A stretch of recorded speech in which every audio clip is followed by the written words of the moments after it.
Hello, my name is Ken, and I want to welcome you back to Deep Waters. This podcast is brought to you by Applied Strengths Ministry, where we believe working together in our strengths is the effect of working out the will and calling of God in our lives. The title of this message is Hell Burned Up. This is a multi-episode series in which this is episode 2 of 2. Okay, so back to the primary branch.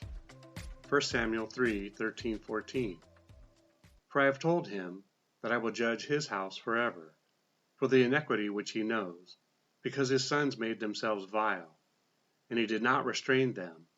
And therefore I have sworn to the house of Eli, that the iniquity of Eli's house shall not be atoned for by sacrifice or offering forever.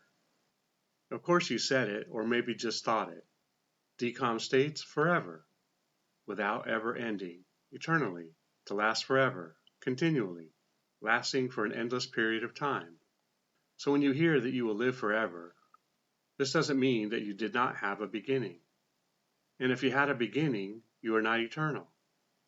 That is an alpha and omega type of eternal. Hell was prepared to ultimately be destroyed. After its belly is full, it will be cast into the lake of fire along with death. Revelations 20:10. The devil who deceived them was cast into the lake of fire and brimstone, where the beast and the false prophet are, and they will be tormented day and night forever and ever. Revelations 20:14-15. Then death and Hades were cast into the lake of fire. This is the second death, and anyone not found written in the book of life was cast into the lake of fire. So maybe I had it all wrong. Perhaps it will be one big party. Not. The thought that remains is asking if things break down and dissolve in the lake of fire, or if they remain for all of eternity. Let's D it up. Hades. Nope, D-Dog did not present a sufficient definition other than to say, in part, lowercase hell. Suffice to say, death has a second death in the lake of fire, and Hades caught the same train. So I remain prompted to ask the question, does hell have an end, or will it exist for all of eternity? My initial thought is that it would, but then I read in a book where someone presented this end of hell in the lake of fire concept, and it piqued my interest.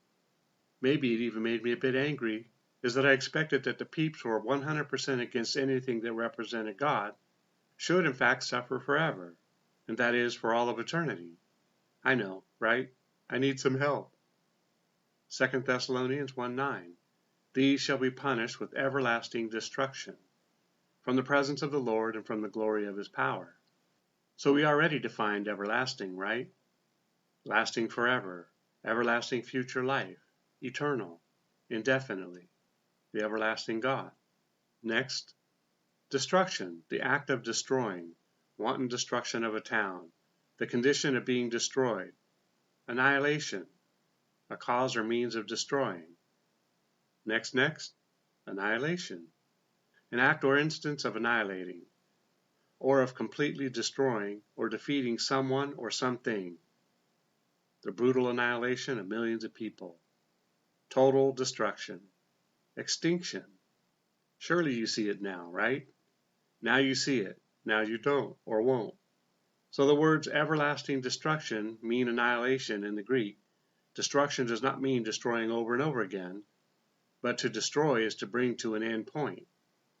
So the question is, of all the questions that may now exist because of this message, how does eternity change everlasting destruction so that even though something is destroyed, that is to be placed in the category of extinction, it still remains so that it is destroyed over and over?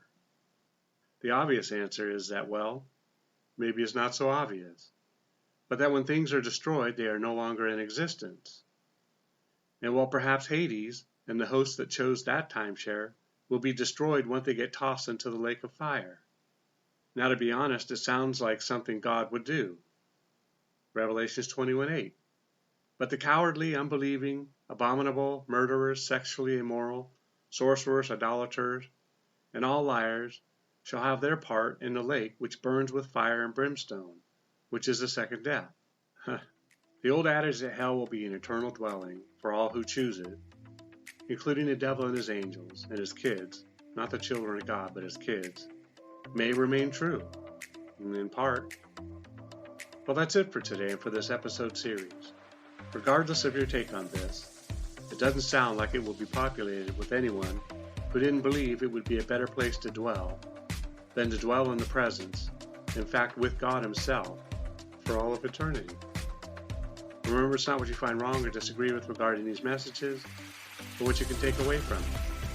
Together we can do more to impact the kingdom than if we work alone. Let's flip the script and kill, steal, and destroy the works of the enemy and create space for the light of light to shine through into people's lives. Plant a seed and click on the like and subscribe button. Let's build this ministry together. Thanks, and see you next time, and be blessed.